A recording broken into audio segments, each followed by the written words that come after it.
Hello မလားခင်ဗျာကျွန်တော်ဒီနေ့ပြောပြသွားမှာတော့ကျွန်တော် page မှာ video တင်တဲ့အခါမှာကျွန်တော် video မှာ copyright ရှိမရှိဆိုမှဘယ်လိုစစ်ဆေးသွားရမလဲဘယ်လို scan ဖတ်ပြီးသွားရမလဲဆိုပြီးဒီvideo မှာအားလုံးအသေးစိတ်လုပ်ပြီးကျွန်တော်ပြောပြပေးမယ်အဲ့အတွက်ကျွန်တော်ရဲ့ page မှာ video တင်ရင်ကျွန်တော်တစ်ခါလေးပြောပြပေးမယ်အတွက်ကျွန်တော် page home တစ်ချက်လာမှာကျွန်တော်ဒီမှာ business switch ကိုနေသွားမယ်ဆိုကျွန်တော်ဒီနေရာထားလိုက်ရအောင်မယ်ဒီနေရာရောက်ပြီဆိုကျွန်တော်ဒီမှာ content ဆိုရှိတယ်တစ်ချက်နေသွားမယ်ဆိုကျွန်တော်ဒီနေရာလာမယ်ဒီနေရာရောက်ပြီဆိုကျွန်တော်ဒီဥစ္စာတစ်ချက်နေပြီးကျွန်တော် video တင်သွားရမယ် video မတင်ခင်ကျွန်တော် video ဘယ်လို setup လုပ်ပြီးသွားရမလဲဆိုကျွန်တော်အိမ်ဆိုပြောပြပေးမှာပေါ့နော်တချို့ဆိုဒါရိုက် video တင်ပြီးသွားတဲ့ခါမှာသူတို့ video က view တွေပဲကြာတော့ခဲ့ reach ပဲကြာတော့ခဲ့ဖြစ်တော့ကျွန်တော်တို့ right နီးလန်းတဲ့ video တင်ဖို့ဒီနဲ့ပတ်သက်မလို့ကျွန်တော်ပြောပြပေးမယ်အဲ့တော့ကျွန်တော်ဒီဥစ္စာတစ်ချက်ပေးပြီးမှာကျွန်တော်တင်မဲ့ video ကျွန်တော်တစ်ချက်သွားကြည့်လိုက်ပါမယ်အဲ့တော့ကျွန်တော်ဒီ file တစ်ချက်ဖွင့်ပြီးမှကျွန်တော်ဒီဥစ္စာတစ်ချက်သွားမယ်ဆိုရင်ကျွန်တော်ဒီ video တင်မဲ့အတွက်ကြောင့်မို့ဒီ video ရဲ့ခေါင်းစဉ်ကျွန်တော်ဒီမှာတစ်ခါထည့်သွားရမယ်အဲ့တော့ကျွန်တော်ဒီမှာခေါင်းစဉ်အစနစ်လုပ်ပြီးထားတာရှိတော့ကျွန်တော်ဒီခေါင်းစဉ်တစ်ချက် copy ကူးမယ်ပြီးရင်ကျွန်တော်ဒီမှာချက်လာမယ်ပြီးကြတယ်မှာတစ်ချက် page လို့ထည့်မှာ save လုပ်မယ်ဒီလို save လုပ်ပြီးတော့ carry ဆိုဒီဥစ္စာ page မှာအခုနဲ့နေပြန်သွားမယ်ပြန်သွားပြီဆိုကျွန်တော်ဒီဥစ္စာတစ်ချက်နေသွားမယ်ဒါကြတော့လုံးဝ right နီးလန်းနဲ့ကျွန်တော်ပြောပြပေးတာဖြစ်ပါနော်ပြီးဆိုကျွန်တော်ဒီပုံစံပေါ်လာပြီဒီပုံစံပေါ်လာခဲ့ပြီဆိုကျွန်တော်မှာ photo တင်တော့ရတယ်ဒါမှမဟုတ်ကျွန်တော် video တင်ဖို့ဆိုကျွန်တော်ဒီဥစ္စာတစ်ချက်နေပြီးမှကျွန်တော်ဒီမှာ desktop နဲ့တင်မယ်အတွက်ကျွန်တော်ဒီဥစ္စာတစ်ချက်နေမယ်ပြီးလို့ရှိရင်အခုနဲ့တစ်ချက်လာပြီးမှဒီမှာပေါ့နော်ဒီ video ကျွန်တော်တစ်ချက်နေမယ်ပြီးကြတယ်မှာ open ဆိုနေတော့မယ် open ဆိုနေပြီးတော့ဆိုကျွန်တော်ဒီဥစ္စာ 100% ဖြစ်အောင်ကျွန်တော်တစ်ချက်ဆောင်းပြရမှာပေါ့နော်ကျွန်တော်ဆက်ဒီမှာ internet နဲ့တွေ့တဲ့အတွက်ကျွန်တော် 100% သိမကြဘူးပြည့် 100% ပြည့်တော့ခဲ့ပြီဆိုအိမ်ဆုံးကျွန်တော်ဘာလုပ်ရမလဲဆိုကျွန်တော်ဒီဘက်မှာတစ်ချက်နေပြီးမှကျွန်တော် language ကို Thai language ယူပြီးတော့ပါမယ်တကယ်လို့ကျွန်တော် page က string address အတွက်လုပ်နေ string address အောင်နေဆိုကျွန်တော် Thai language ယူမှတယ်ကျွန်တော်တို့တင်တဲ့ video မှာ page ဆန်ဝင်နဲ့ဒေါ်လာအစင်ပြတာပေါ့နော် okay ဒီပုံစံပြီးတော့ခဲ့ပြီဆိုကျွန်တော်ဒီမှာဆိုရင် decoration title ဘာသာထည့်ပြီးတော့ရမယ်အဲ့တော့ကျွန်တော်ဒီမှာအားလုံးအစင်သစ်လုပ်ပြီးထားတာရှိတယ်ကျွန်တော်ဒီဥစ္စာကျွန်တော် check copy ကူးပြီးသွားမယ်ပြီးရင်ကျွန်တော်တစ်ချက်နေမှာ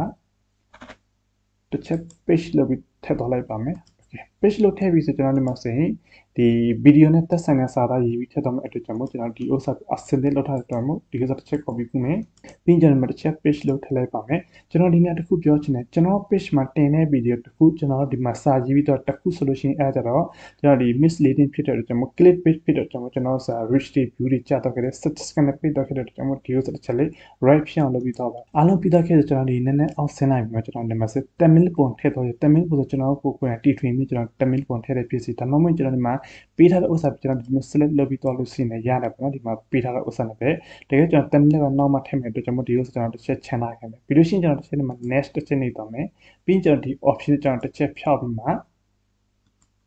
ကျွန်တော် next တစ်ချက်နေပြီးတော့မယ် next တစ်ချက်နေပြီးတော့မယ်ဆိုကျွန်တော်ဒီမှာ copyright video check in လုပ်နေ copyright video check in လုပ်ဖို့အခု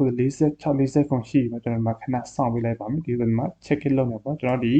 monetization အတွက်တကယ်လို့ကျွန်တော်ဒီနာမှာ copyright ပါတယ်ဆိုသူမှာ copyright တစ်ခါလေးပါတယ်ဆိုတဲ့ဒီမှာကျွန်တော် video ပြန်မှာ edit လုပ်ပြီးပြန်တင်လို့ရမယ်တကယ်လို့ copyright မပါဘူးဆိုကျွန်တော်တင်လိုက်ပြီးဆိုရင်ကျွန်တော် video က permanent okay ဖြစ်တယ်ပေါ့နော်အဲ့တော့ကျွန်တော်ဒီမှာခဏစောင့်လိုက်မယ်ကျွန်တော်ဒီမှာ54ပဲရှိတဲ့အတွက်ကျွန်တော်ဒီ video ပဲ YouTube channel တော့တင်မယ်အတွက်ကျွန်တော်ဒီ user တစ်ချက်နေပြီးကျွန်တော်ဒီမှာ YouTube studio တစ်ချက်နေပြီးတော့မယ်ပြီးလို့ရှိရင်ကျွန်တော်ဒီမှာတစ်ချက်လာပြီးဆိုတော့ဒီ create ကျွန်တော်တစ်ချက်နေပြီးတော့မယ်ပြီးရင်ကျွန်တော် upload တစ်ချက်တော့မယ်ကျွန်တော် video မှာကျွန်တော် title ဘာနဲ့အားလုံးထည့်ပြီးတော့တဲ့အတွက်ကျွန်တော် direct တင်ပြီးတော့လိုက်ပါမယ်ဒီ user တစ်ချက်နေပြီးမှဒီမှာပေါ့နော်ဒီ video တစ်ချက် open နေတော့မယ်Okay ကျွန်တော် video တင်လိုက်ပြီဆိုကျွန်တော်ဒီမှာတစ်ချက်ကြည့်မှဆိုကျွန်တော်ဆက်ဒီမှာ title ဒီမှာတစ်ခါလဲလာပြီးပေါ်တယ်ဒီမှာလည်း title ပေါ်တယ်ဒီမှာလည်း title ပေါ်တယ်တကယ်လို့ကျွန်တော်တို့က video setup မလုပ်ဘဲနဲ့တင်လိုက်တယ်ဆိုကျွန်တော်ဒီမှာ title မပေါ်ဘူးအခြားအစပေါ်မှာပေါ့နော်ဒီမှာတစ်ချက်ကျွန်တော်ပြပြီးမယ်ကျွန်တော်ဒီမှာဆို title already ထည့်ထားတဲ့အတွက်ကျွန်တော်ဒီမှာတစ်ခါလဲ title လာပြီးပေါ်တယ်တကယ်လို့ကျွန်တော်တို့ကဒီနေရာမှာ title မထည့်ဘဲနဲ့ number စအလိုက်ပဲသွားမယ်ဆိုလို့ရှိရင်ကျွန်တော်ဒီနာမှာဆိုရင် number စအလိုက်ပဲသွားမှာဒီနာမှာဆိုလဲ number စအလိုက်ပဲသွားအဲ့လိုမျိုးတင်ပြီးသွားမယ်ဆိုကျွန်တော် video က suggested မရောက်ဘဲနဲ့ suggest ကြတယ်တူတရ search လုပ်ပြီးသွားမယ်ဆိုတဲ့ video တိတ်ပြီးမှမရောက်တဲ့အတွက်ကြောင့်မို့ဒီပုံစံ right နီးလန်းနဲ့တင်သွားမှအဆင်ပြေတယ်ပြီးလို့ရှိရင်ကျွန်တော်ဒီမှာ 100% ပြအောင်စောင့်ပြရမှာပါဒီဥစ္စာတစ်ချက်စောင့်မယ်ပြီးလို့ရှိရင်ကျွန်တော်ဒီမှာတစ်ချက်သွားမယ်ဒီမှာဆို84ရှိပြီပေါ့နော်Okay ကျွန်တော်ဥစ္စာတစ်ချက်ကြည့်မှဆိုဒီမှာဆိုရင် copyright ဘာတစ်ခုမှမရှိဘူးသူတို့ဘက်ကဒီမှာ scan ဖက်တဲ့ tweet လုပ်တဲ့ဆိုမှ copyright ဘာတစ်ခုမှ share လို့မတွေ့ဘူးဆိုပြီးပြောတဲ့ဒီ video လုံးဝ right ဖြစ်တယ်ပြောတဲ့အတွက်ကျွန်တော်လည်းအောက်ဆင်းသွားမယ်နည်းနည်းအောက်ဆင်းသွားပြီဆိုကျွန်တော်ဒီမှာ playlist လုပ်ပြီးထားတာဆိုကျွန်တော် playlist open လုပ်ပြီးတော့မယ်ကျွန်တော်အစမှာ playlist လုပ်ထားတဲ့အတွက်ကျွန်တော် playlist ကျွန်တော်တစ်ချက်ထည့်လိုက်ပါမယ် playlist ထည့်ပြီးဆိုကျွန်တော်ဒီမှာ tagging ကျွန်တော်တစ်ချက်ထည့်ပြီးသွားရပါမယ်tagging ဆိုတော့ကျွန်တော်မှတစ်ချက်ရှင်းပြပေးမယ်ကျွန်တော် video မှာပါတဲ့သက်ဆက်နဲ့ဒီ tag လေးကျွန်တော်ထည့်ပြီးတော့မယ်ဒီ tag လေးကျွန်တော်ဒီမျိုးပေါ့နော် ဒီ tag ကကျွန်တော်ဒီမျိုးတူတရားဒီ search bar မှာရိုက်ရှာလိုက်တဲ့ဆိုရင်ကျွန်တော် video ထိဆုံးမှာပေါ်အောင်ပေါ့နော်ဒီပုံစံမျိုးရိုက်ရှာလိုက်တဲ့ဆိုရင်ကျွန်တော် video တစ်ချက်ရွေးပြီးသွားမယ်ဆိုရင်ကျွန်တော်ဒီမှာဆို video လေးတွေပေါ်လာပါဒီလိုမျိုး video လေးတွေပေါ်လာအောင်ဆိုလို့ရှိရင်ကျွန်တော်ဒီမှာ tag လေးတွေထည့်ပြီးသွားပါမယ်အဲ့တော့ကျွန်တော်ဒီမှာ tag လေးတွေအစင်တက်လုပ်ပြတာရှိတယ်ကျွန်တော်ဒီ tag လေးတွေကျွန်တော် copy ပြီးမှကျွန်တော်ဒီမှာတစ်ချက် paste လုပ်ပြီးထည့်ပြလိုက်ပါမယ်ဒီပုံစံလေးထည့်သွားမယ်ပြီးလို့ရှိရင်ကျွန်တော်ဒီဥစ္စာတစ်ချက် copy ကူးမယ်ပြီးရင်ကျွန်တော်ဒီမှာ test လေးထည့်သွားမှာပေါ့ဒီပုံစံလေးတွေကျွန်တော်ဒီမှာထည့်လို့ပြီးတော့ခဲ့ပြီးကျွန်တော်တစ်ချက်ပြပေးမယ်အဲဆိုကျွန်တော် video pause လုပ်ပြီးတော့လိုက်မယ်အရင်ရှိတဲ့အတွက်ကြောင့်မို့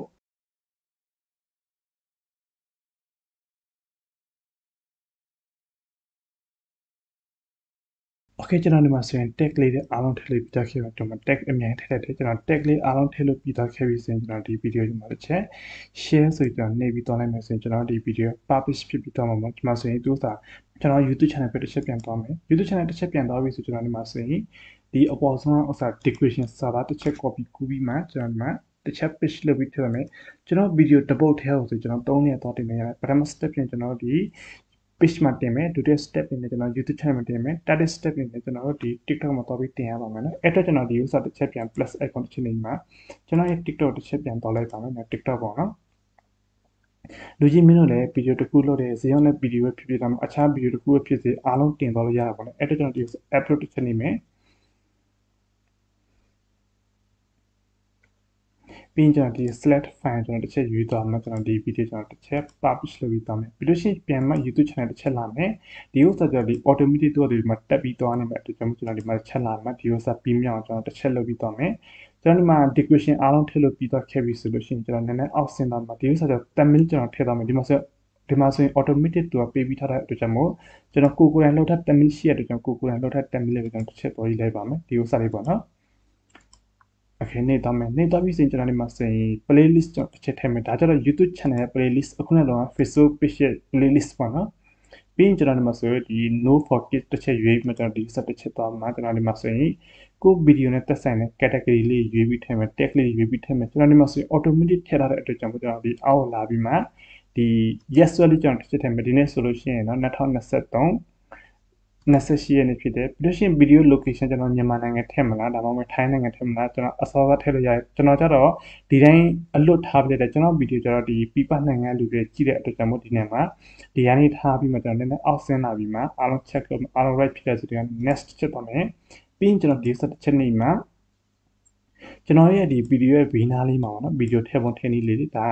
လူတိုင်းသိမှာပါ video ကြည့်ရင်တော့ပြီးဆို video ရဲ့ဘေးနားလေးမှာဒီ suggest video လေးတွေပေါ်တော့ပေါ့နော်အဲ့ဒါကျွန်တော်တစ်ချက်ထည့်ပြပြီးတယ်ကျွန်တော်ဒီဥစ္စာပြချင်တာပေါ့နော်ပြီးရင်ကျွန်တော်ဒီမှာဆိုရင်ကျွန်တော်ရဲ့ best video ပဲဥစ္စာရှိမှာလေပေါ့နော်နည်းနည်း option တော့မှဒီဥစ္စာထည့်မယ်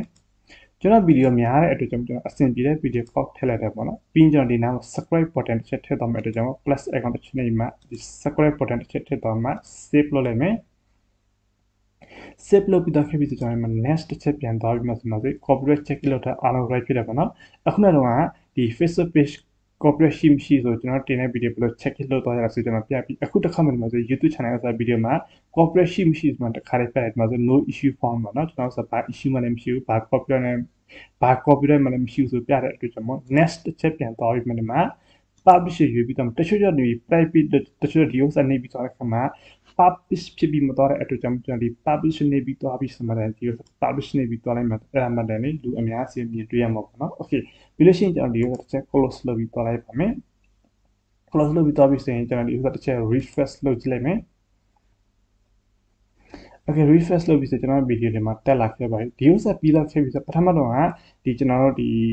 page ပြီးတော့ခဲ့တယ်ဒုတိယတစ်ခါမှာ YouTube channel ပြီးတော့ခဲ့တတိယတစ်ခါမှာကျွန်တော်ဒီ user တစ်ချက်ပြန်လာပြီးမှကျွန်တော်ဒီမှာဆိုရင်ဒီ user comment တစ်ချက်ဖြတ်ပြီးမှကျွန်တော်ဒီမှာတစ်ချက်ဒီဥစ္စာတစ်ချက် copy ကူးပြီးမှခေါင်းစဉ်ပေးလိုက်မှာပေါ့နော်ဒီ TikTok မှာကျွန်တော်ဒီ English စာနဲ့ရေးပြီးတော့ဆိုတချို့ကိစ္စမှာဒီ bio ဖြစ်တဲ့သူတို့ရဲ့ comparison နဲ့မကန့်ညီတဲ့အတွက်ကြောင့်ကျွန်တော်ဒီမှာ vama font နဲ့ရေးပြီးတော့ပို့ပြီးအဆင်ပြေတဲ့အတွက်ကြောင့်ပေါ့နော်ပြီးရင်ကျွန်တော် publish ရေးမယ်ပြီးကျွန်တော် post တစ်ချက်နေမယ်ဒါတော့ကျွန်တော်တခါတည်းဒီ page မှာလည်း video တင်တဲ့ copyright ဘယ်လို check လုပ်ရဆို page မှာ video တင်ဒီနေ့ ပတ်သက်ပြီးပြပြပေးတယ်ဒုတိယတစ်ခုကျွန်တော် YouTube channel မှာ video ဘယ်လိုတင်ပြီးသွားတယ် right နီးလန်းတဲ့ video ဘယ်လိုတင်ပြီးသွားတယ်ဆိုကျွန်တော်တစ်ချက်ပြပေးတယ်ဒီ copyright check လုပ်ဖို့လုပ်ပြပေးတယ်အခုစဉ် TikTok မှာ video တင်မှုတင်တဲ့ပတ်သက်ပြီးကျွန်တော်ပြပေးတယ်ပေါ့နော် video တစ်ပုတ်ထဲကိုကျွန်တော်3နေရာသွားပြီးတင်တယ်ပထမတော့ Instagram မှာတင်တယ်ဒါပေမဲ့ Instagram မှာ view နေလို့ကျွန်တော် Instagram page မှာကျွန်တော်ဒီ Facebook page ရဲ့ YouTube channel ရဲ့ကျွန်တော်ဒီမှာ video တင်ရတယ်ပေါ့နော် video တစ်ပုတ်ထဲကိုကျွန်တော်တို့3-4နေရာသွားပြီးတင်လို့ရပါတယ်ပြီးလို့ရှိရင်ဒီ view profile တစ်ချက်နေပြီးတော့ကျွန်တော်ဒီမှာ video ရောက်လာခဲ့ပြီဆိုတော့အကြောင်းနဲ့ပတ်သက်ပြီးပေါ့နော် okay ဒီနေ့ဒီမှာဒီလောက်ပဲအားလုံးကျွန်တော်ကျေးဇူးတင်တယ်အဓိကတော့ကျွန်တော် page မှာ video တင်တဲ့အခါမှာ copyright မလာအောင်ဘယ်လိုတင်ပြီးသွားရတယ် copyright မလာဘယ်လို check out လုပ်ပြီးသွားရတဲ့ဆိုပြီးမှကျွန်တော်အားလုံးကျွန်တော်ပြပြပေးတယ်ကျွန်တော်ဒီဥစ္စာတော့ဒီပြီးခဲ့တဲ့2ရက်3ရက်နေတော့ကျွန်တော်ဒီဥစ္စာ scan shot ရိုက်မှကျွန်တော်ရဲ့ page ကျွန်တော် channel မှာတင်ပြီးတော့အားလုံးနားလေသဘောပေါက်အောင်ပေါ့နော်အခုစတချို့ကြရှိရဒီ comment box မှာ video လေးနဲ့လုပ်ပြပေးပါဆိုတဲ့အတွက်ကျွန်တော်တောင်းဆိုလာတဲ့အတွက်ကျွန်တော် video တင်နဲ့တစ်ဆက်တည်းကျွန်တော်လုပ်ပြပေးတာဖြစ်ပါတယ်အားလုံးကျွန်တော်ကျေးဇူးတင်ပါတယ်